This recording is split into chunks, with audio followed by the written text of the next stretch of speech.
When people hear the word PhD, they imagine a brilliant person sitting in the library, reading books all day, publishing research papers, and living a so called intellectual life. Nobody tells about the sleepless nights, the self doubt, and the questions that whether they should continue PhD or not. So today I'm taking you inside the real life of a PhD scholar and not the Instagram version but the reality. Hello everyone, my name is Akriti and welcome back to my channel. So if you are a UGC NET aspirant or you are planning to pursue a PhD or trying to get into academia, so this video is just for you. And so let's just start. I'm I'm pursuing PhD, and what I've learned till date is that in PhD is not just about studying and studying. PhD is much more than that. PhD teaches you a lot about patience. It teaches you about resilience. It teaches you about hard work. You'll not get the reward instantly. Okay, you'll have to work hard, and eventually things will fall into place. Now, before qualifying UGC NET and getting yourself into PhD, you should be aware of the fact that what actually PhD is all about. It's not about just earning the title of doctor. Of course, that's a very big achievement, but we just look at the end goal that will earn the title doctor, नाम के आगे doctor लगेगा and all of those. But वो doctor तक पहुंचने के लिए, वो नाम के आगे डॉक्टर लगवाने के लिए आपको कितनी मेहनत करनी पड़ती है ये कोई नहीं बताता है. यूजीसी नेट क्वालिफाई करने से पहले आपको लगेगा this is one of the toughest thing you will feel before qualifying, and you will feel like एक बार यूजीसी नेट हो जाए क्वालिफाई, आप असिस्टेंट प्रोफेसर में अप्लाई कर लो, आप पीएचडी में जिसको पीएचडी करनी है वो पीएचडी में एडमिशन ले लो, उसके बाद लगेगा आपको लगेगा लाइफ इज सॉर्टेड. ठीक है. Now many of you will think कि आपका हो गया, तो आपको ऐसा लग रहा है कि ये चीज आसान हो गई क्योंकि आपने वो चीज, मैं वो स्टेप क्लियर करके आ गई हूँ, मैं एक सीढ़ी आगे चल चुकी हूँ. आप जिन्होंने क्वालिफाई नहीं किया उन्हें तो मुश्किल लगेगा. It's fair enough, I understand, क्योंकि मैं भी एक टाइम पे आप लोगों की जगह पे थी. जब मैंने क्वालिफाई नहीं किया था ना, मुझे भी ऐसे बहुत टफ लगता था कि यूजीसी नेट, क्योंकि मेरा भी एक अटेम्प्ट में क्लियर नहीं हुआ था, मेरा 2-4 मार्क्स से छूटते रहता था हमेशा.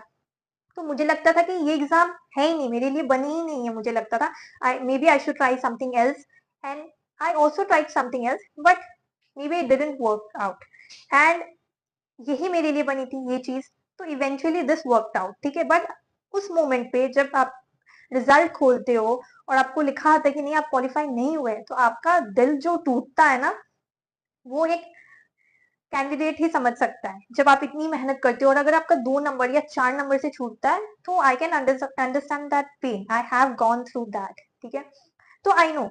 लेकिन जब आज मैं यहाँ पहुंच गई हूँ ना, पीएचडी कर रही हूँ, मुझे तब लगता था कि वो बहुत मुश्किल है, उसके बाद पीएचडी में एनरोल होना मुश्किल है. बट अब मुझे क्या लग रहा है कि वो बहुत आसान था, क्योंकि आप धीरे धीरे जब एक एक स्टेप चढ़ते जाते हो तो यू रियलाइज योर सेल्फ कि that was easy. When you look back you realize हाँ आपने मेहनत की थी तभी आप यहाँ पहुंचे हो, बट दैट वॉज ईजी. क्योंकि जब आप पीएचडी में आ जाते हो ना, after that no one is there to guide you, no one is there to tell you कि आपको क्या पढ़ना है, कैसे पढ़ना है, क्या करना है. आपको कुछ नहीं सिखाया जाता है, कोई नहीं है आपको यहाँ बताने के लिए. Like school and colleges, there is no one to give you assignments और होमवर्क कि आप ये करके लाओ, ऐसे करके लाओ. कोई नहीं आपको बताने वाला. आपको जो करना है खुद करना है. आपके पास you just have that one huge responsibility, that is creation of knowledge that didn't exist before. Okay. तो you have to bring something new, कुछ नया लेके आना है जो पहले कभी हुआ नहीं है. ठीक है. तो कुछ ऐसी चीज, लेकिन आपको वहां तक पहुंचने के लिए पहली बात तो PhD is something like you need to find a problem to solve a problem. मतलब दिस इज वेरी लाइक, क्या ही बोले, बट ये बहुत ही अजीब चीज है ना. मतलब you need to find the problem to ultimately solve a problem. सबके पास एक प्रॉब्लम होता है एंड हमें उस प्रॉब्लम को लाइक उसका सोल्यूशन चाहिए होता है, बट यहाँ हमें प्रॉब्लम आइडेंटिफाई करनी पड़ती है एंड फिर उसका solution. So this is something PhD is all about. So once you reach and get into PhD, it will be like the day when your interview will happen and you'll get selected. The day will feel like you'll feel like you've achieved everything. When once you have qualified the interview, it feels incredible. It feels like you're on top of the world. Finally interview crack हो गया, ये हो गया. I can understand, क्योंकि PhD में घुसना बहुत बड़ी बात होती है, ठीक है। बिना नेटवर्क कनेक्शन के पीएचडी में एडमिशन मिलता नहीं है। या तो किसी की किस्मत में होगा तो मिलेगा, या तो किसी के हार्ड वर्क से मिलेगा, या तो नेटवर्क और कनेक्शन से। मैं ऐसे बहुत लोगों को जानती हूँ जिनका नेटवर्क और कनेक्शन से हुआ है। तो मुझे ऐसा लगता था, मेरी जो काफी शॉकिंग चीज थी, मुझे पहले ये पता नहीं था। तो मुझे जब पता चला तो मुझे काफी शॉकिंग लगा कि यार ये नेटवर्क और कनेक्शन से भी हो रहा है, नॉलेज पे नहीं हो रहा है ये चीज। But anyways, you shouldn't give up. अगर कोई चीज आपके लिए बनी है तो कोई आपसे छीन नहीं सकता है। जो चीज आपके लिए अगर है तो वो आपको अल्टीमेटली मिलेगी। तो आप ये सोच के डिमोटिवेट ना हो कि बहुत नेटवर्क है, कनेक्शन है, क्योंकि आपको हर जगह हर वीडियो में यही सुनने को मिलता होगा और हर कोई यही बोलता होगा, नेटवर्क बनाओ, कनेक्शंस बनाओ, and then only things will fall into place. But अगर किसी का नेटवर्क कनेक्शन नहीं है, फिर भी आई वुड से कि just have faith and things will happen, मिल जाएगा। मेरा भी कोई नेटवर्क, कोई कनेक्शन नहीं था, बट इवेंचुअली चीजें होती चली गई। तो now when I am into PhD, I feel like this is the difficult phase, and it is actually the difficult phase, क्योंकि कोई नहीं है बताने के लिए आपको क्या करना है। आपको कुछ भी अवेयरनेस नहीं है। Some days you feel so motivated, you know, when you study for like whole day, sorry, when you study for like maybe just for 1 hour or 2 hours, एक कंसेप्ट आपको समझ में आएगा और फिर लगेगा कि it will be a huge victory for you. And some days you'll feel like you have studied maybe whole day, you have done your literature review, you have tried to understand a lot of concept, but you ended up understanding nothing, like you know nothing at the end of the day when you get up and you feel like मैंने क्या पढ़ाई की, मैंने क्या literature review किया, मुझे कुछ समझ ही नहीं आ रहा है। तो ऐसा भी दिन होता है, ठीक है। Some days you'll feel like you'll not you'll not feel like studying, or you'll not feel like to work, or whatever task has been assigned to you, whatever literature review has you need to do। Starting में तो initially आपको literature review करना पड़ता है, आपको सब कुछ खुद से ही करना पड़ता है, आपको कोई नहीं बताएगा कि क्या करना है, कैसे करना है। लिटरेचर रिव्यू भी एक बहुत बड़ी लाइक चीज है, प्रोसेस है, जो इवेंचुअली आपको धीरे धीरे समझ में आती है। स्टार्टिंग में आपको इनिशियली कुछ समझ में नहीं आता कि क्या पढ़ना है, क्या कैसे ढूंढना है, आपको कैसे टॉपिक फाइनलाइज करनी है, ये करना है, वो करना। So that is something. तो इन द इनिशियल टाइम, पहले तो जब मैं भी पेपर लेके पढ़ती थी तो मुझे लगता था ये क्या है, ये किस एक्सपेरिमेंट के बारे में बात करना है, ये कौन सी डेटा के बारे में बोल रहा है, कुछ समझ नहीं आता था। धीरे धीरे फिर समझ में आया कि एक तरीका होता है पेपर पढ़ने का। अगर you need to know about that also, I make a separate video on that. तो धीरे धीरे समझ में आया कि एक तरीका होता है पेपर पढ़ने का भी। सो once you get into PhD, you need to understand that it's not about like all that hype of earning the title of doctor. Eventually चीजें हो जाएंगी, आप मेहनत करोगे वहां तक पहुंचेंगे, सब कुछ हो जाएगा, वो टाइटल मिल जाएगा। बट वहां तक पहुंचने के लिए वो एक जर्नी है, and it's a difficult phase. So if you are ready, you'll have to be mentally strong. Some days, you know, you'll cry like hell at night up, matlab, you'll just cry and you'll feel like what is wrong with you, what are you doing, why are you even doing this, and what will be the output at the end of the day. So you'll not realize at that moment, you'll just end up crying and you'll have no one to understand your feelings, because this this is something जो हर कोई तो करता नहीं है। ये higher education हो गया, बहुत कम लोग पीएचडी में, इनफैक्ट ग्रेजुएशन के बाद ही सब ड्रॉप आउट ले लेते हैं, मास्टर्स ही बहुत कम लोग करते हैं और पीएचडी तो बहुत ही कम लोग।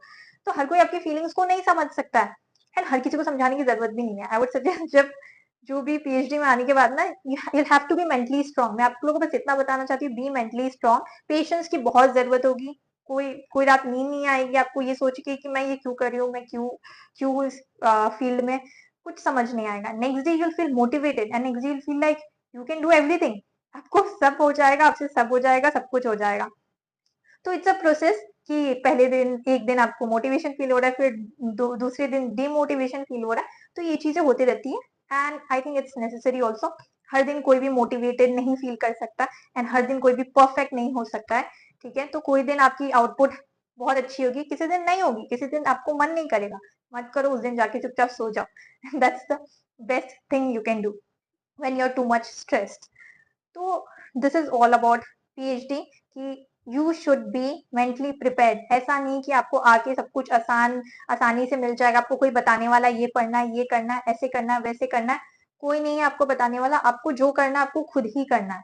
आप ही खुद के गाइड हो, इतना याद रखना, आप खुद के गाइड हो, आपके पास कोई नहीं है। जितना भी आपके पास सुपरवाइजर हो, गाइड हो, ये हो वो, उनके पास भी बहुत सारे स्कॉलर्स होते हैं, उनको भी बहुत टाइम देना पड़ता है, प्लस वो पढ़ा रहे होते हो, प्रोफेसर है, तो उनकी भी अपनी लाइफ होती है। तो हर बार वो आपको they not show up like every time and अगर मान लो हर टाइम वो अवेलेबल भी है आपके लिए, तो आपको उस मोमेंट पे आपको ये नहीं लगेगा कि अरे चलो ये मुझे सब कुछ बता देंगे, गाइड कर देंगे या प्रॉपरली मतलब सब चीजें हो जाएंगी, ऐसा नहीं होता है। आपको खुद ही फिगर आउट करना होगा बस। हाँ, they will just meet you and they will just tell you कि अच्छा अच्छा ऊपर ऊपर ये एंड फिर आपको लगेगा कि इस मीटिंग से मुझे क्या समझ में आया, कुछ नहीं समझ में आएगा आपको मीटिंग के बाद। आपको लगेगा कि ये क्या था, मतलब ये क्या था, आपको लगेगा कि कुछ नहीं, आपको समझ में आएगा कि आपको खुद ही करना है।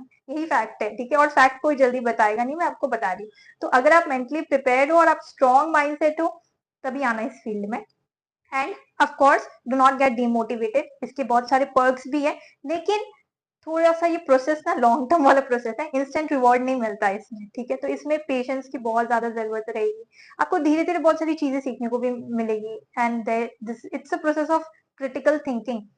So, and eventually everything will fall into place. So you need to give time to yourself and to your journey as well. You cannot expect कि आप एक बार गए, इंटरव्यू क्रैक किया, आपका असिस्टेंट प्रोफेसर का जॉब हो गया, आपका पीएचडी का इंटरव्यू हो गया। समवन माइट बी लकी कि किसी का एक एक बार में हो जाए। मैं ऐसे कितने लोग को जानती हूँ जो कब से धक्के खा रहे हैं और उनका नहीं हो रहा है। तो इसलिए मैं कह रही हूँ अपने आप को मेंटली प्रिपेयर रखना और तभी आना, वरना कोई और फील्ड में हो तो छोड़ के मत आना। हर किसी के बस की बात नहीं है, और जिसके बस की बात है उस मतलब समझो उसका माइंडसेट बहुत स्ट्रांग है, उसके पास पेशेंस बहुत है भर भर के, वही कर सकता है पीएचडी, उसके अलावा कोई और नहीं कर सकता। सो अगर so that's it for this video, and if you have any doubt please do let me know in the comment section, and also do give me your opinions about the videos, आपको कैसी लगी, नहीं लगी, अच्छी लगी, नहीं लगी, और एंड नेक्स्ट वीडियो में किस टॉपिक में लो। कोई भी आप लोगों को डाउट है इस फील्ड से रिलेटेड, कुछ भी पूछना है, please feel free to ask and please do support me guys, because motivation हमें भी चाहिए होती है, सबको चाहिए होती है मोटिवेशन, जैसे आपको चाहिए होती है हमें भी चाहिए होती है। तो अगर मैं आपको कुछ नॉलेज शेयर कर रही हूँ, अपने एक्सपीरियंसेस बेसिकली शेयर कर रही हूँ जो कि बिल्कुल रॉ है, तो आई थिंक आप लोग को भी सपोर्ट करना चाहिए, है ना। तो okay, that's it for this video and मिलते हैं बहुत जल्द नेक्स्ट वीडियो में। Till then keep watching and please do like share and subscribe. Thank you.